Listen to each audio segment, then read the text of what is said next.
আমার চ্যানেলে তোমাদের সকলকে স্বাগত। আজ আমরা ক্লাস 8-এর রায়ান মার্টিন প্রশ্নবিচিত্রা থেকে ইতিহাসের প্রথম পর্যায়ক্রমিক মূল্যায়নের দ্বিতীয় স্কুল সলভ করব।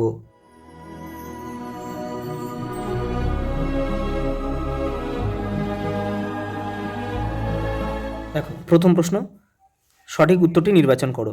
আসফ ঝা উপাধি কে গ্রহণ করেন?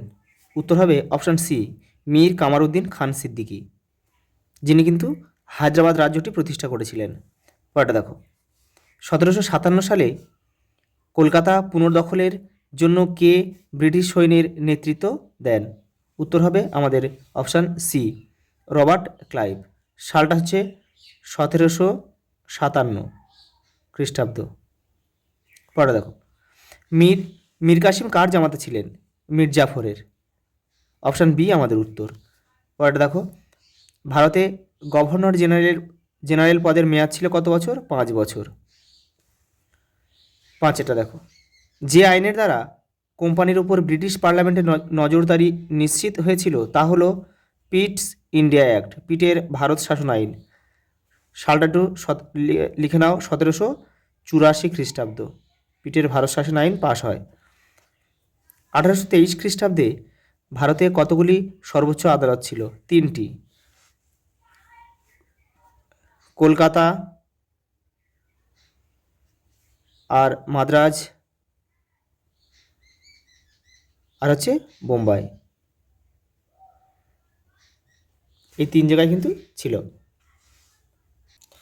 পরেরটা দেখো, মহীশূরের রাজধানী কোথায় ছিল? শ্রীরঙ্গপত্তমে ছিল। 1802 খ্রিস্টাব্দে বেসিনের চুক্তি কারা স্বাক্ষর করে? লর্ড ওয়েলেসলি আর মারাঠা পেশোয়া দ্বিতীয় বাজিরাওর মধ্যে। Lord Wellesley plus Maratha Peshwa দ্বিতীয়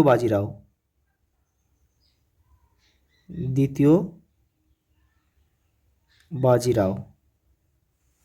পরেরটা দেখো, লাহোরের চুক্তি দ্বারা ব্রিটিশরা কোন অঞ্চলের উপর নিয়ন্ত্রণ পায়?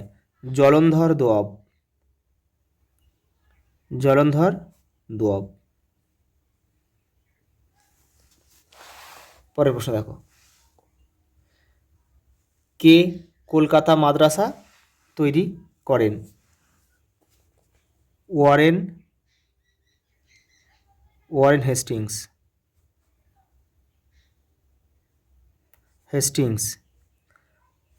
সালটা একটু লিখে নাও তোমরা, 1781 খ্রিস্টাব্দে। পরেরটা দেখো, এশিয়াটিক সোসাইটি কেন তৈরি হয়েছিল? দেখো, তোমাদের বইয়ের কিন্তু 44 নম্বর পেজে উত্তরটা রয়েছে, একটু দেখে নাও। দেখো, মূলত সংস্কৃত ভাষায় লেখা প্রাচীন ভারতীয় সাহিত্যগুলি আধুনিক ইংরেজি ভাষায় অনুবাদ করাই ছিল জোন্সের লক্ষ্য। পরের প্রশ্ন দেখো, স্যার চার্লস উড কে ছিলেন? এটা তোমাদের বইয়ের 46 নম্বর পেজে রয়েছে। বোর্ড অফ কন্ট্রোলের সভাপতি ছিলেন। এই যে দেখো, এই যে বোর্ড অফ কন্ট্রোলের সভাপতি চার্লস উড। পরের প্রশ্ন দেখো, দ্বৈত শাসন বলতে কি বোঝায়? দেখো, 26 নম্বর পেজে রয়েছে তোমাদের বইয়ের। এই যে দ্বৈত শাসন, এইখান থেকে এটা কিন্তু পুরোটা লিখতে হবে। পরের প্রশ্ন দেখো, ফারুকশিয়ারের ফরমানের গুরুত্ব কী? তোমাদের বইয়ের দেখো 20 নম্বর পেজে রয়েছে তোমাদের টেক্সটে। দেখো, এই যে এখান থেকে, ফারুকশিয়ারের ফরমান বাংলায় ব্রিটিশ ইস্ট ইন্ডিয়া কোম্পানির প্রায় অবাধ বাণিজ্যের পথ খুলে দেয়। আর একটা লিখবে, অদূর ভবিষ্যতে বাংলার নবাবের সঙ্গে ব্রিটিশ কোম্পানির অর্থনৈতিক ও রাজনৈতিক সংঘাতের পটভূমি তৈরি করেছিল এই ফরমান।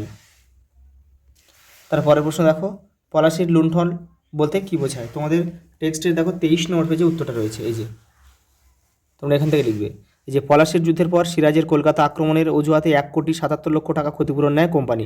এখান থেকে পুরোটা লিখতে হবে কিন্তু। এই যে একে দেখো, পলাশির লুণ্ঠন বলা হয়। পরের প্রশ্ন দেখো, বেঙ্গল প্রেসিডেন্সি কিভাবে তৈরি হয়? তোমাদের টেক্সটের দেখো 35 নম্বর পেজে রয়েছে উত্তরটা। এই যে এখান থেকে তোমাদের কিন্তু লিখতে হবে। এই যে এখান থেকে, কলকাতাকে ঘিরে পুরো ভারতে ব্রিটিশ ইস্ট ইন্ডিয়া কোম্পানির কার্যকলাপ দ্রুততর হয়েছিল। তোমাদের এখান থেকে পুরো কিন্তু এই পর্যন্ত লিখতে হবে। পরের প্রশ্ন দেখো, এই রেগুলেটিং অ্যাক্ট কেন পাস করা হয়? দেখো রায়ন মার্টিন 77 নম্বর পেজে রয়েছে। এই যে কেন British parliament regulating act pass করানো হয়েছিল। দেখো এই যে কারণ শুধু উদ্দেশ্য এইখান থেকে এটা লিখলে হয়ে যাবে কিন্তু। পরের প্রশ্ন দেখো, পলাশের যুদ্ধের কারণগুলি লেখো। দেখে নাও। এই যে দেখো সিরাজউদ্দৌলার সঙ্গে ব্রিটিশ কোম্পানির বিরোধের দুটি কারণ। এই যে সিরাজের সঙ্গে ব্রিটিশ কোম্পানির বিরোধ অর্থাৎ পলাশের যুদ্ধ, কিন্তু এটা পলাশের যুদ্ধের কারণ এটা কিন্তু এখান থেকে লিখবে। এবারেও রয়েছে কিছুটা, এবার এই পর্যন্ত আমাদের লিখতে হবে। ওটা দেখো, আলীবর্দী খান কীভাবে মারাঠা আক্রমণ প্রতিহত করেন? তোমাদের পাঠ্য বইয়ের 21 নম্বর পেজে রয়েছে উত্তরটা। এই যে এখান থেকে লিখবে 1744 খ্রিস্টাব্দে মারাঠা আক্রমণের সময় আলীবর্দী খান ব্রিটিশ কোম্পানির থেকে 30 লক্ষ টাকা দাবি করেছিলেন। এখান থেকে এই পর্যন্ত লিখে দেবে পুরোটা। দেখো পরের প্রশ্ন, আলীনগরের সন্ধির শর্তগুলি কি কি ছিল? দেখো রায়ন মার্টিন 37 নম্বর পেজে তোমাদের বইয়ের উত্তরটা রয়েছে। এই যে এই সন্ধির শর্ত কি ছিল? এই যে দেখো শর্তটা দেখো, এই যে কোম্পানি কলকাতায় দুর্গ ও টাকশাল নির্মাণ করতে পারবে, আর বাংলায় ইংরেজরা বিনা শুল্কে বাণিজ্য করতে পারবে। পরের প্রশ্ন দেখো, বেন্টিংয়ের প্রশাসনিক সংস্কারগুলির বর্ণনা দাও। তোমাদের বইয়ের 39 নম্বর পেজের উত্তরটা রয়েছে। দেখো এই দেখো বেন্টিংয়ের লর্ড উইলিয়াম বেন্টিংয়ের সংস্কার, এটা কিন্তু পুরোটা লিখতে হবে কিন্তু আমাদের এখান থেকে এটা পুরোটা কিন্তু লিখতে হবে। পরের প্রশ্ন দেখো,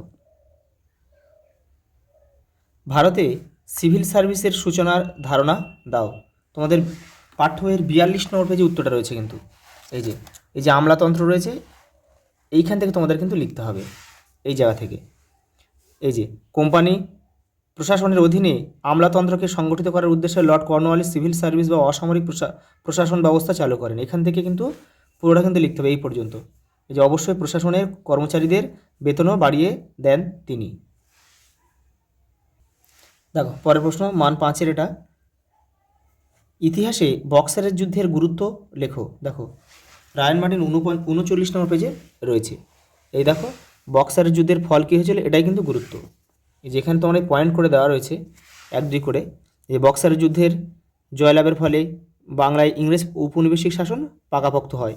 এটা লিখবে, এটা মান 5-এর মানে 5টাই কিন্তু তোমাদের লিখতে হবে কিন্তু এই পর্যন্ত তোমাদের লিখতে হবে।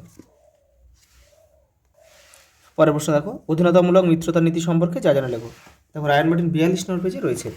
এই যে এখান থেকে তোমাদের কিন্তু লিখতে হবে এই পর্যন্ত। দেখো লাস্ট প্রশ্ন, মেকলে মিনিট সম্পর্কে লেখো। তোমাদের পাঠ্য বইয়ের 46 নম্বর পেজে উত্তরটা রয়েছে। এই দেখো মেকলের প্রতিবেদন, এটাই কিন্তু মেকলে মিনিট, এটা কিন্তু তোমাদের পুরোটা লিখতে হবে যেহেতু মান 5-এ রয়েছে। আজ এই পর্যন্ত, দেখা হবে পরের ভিডিওতে।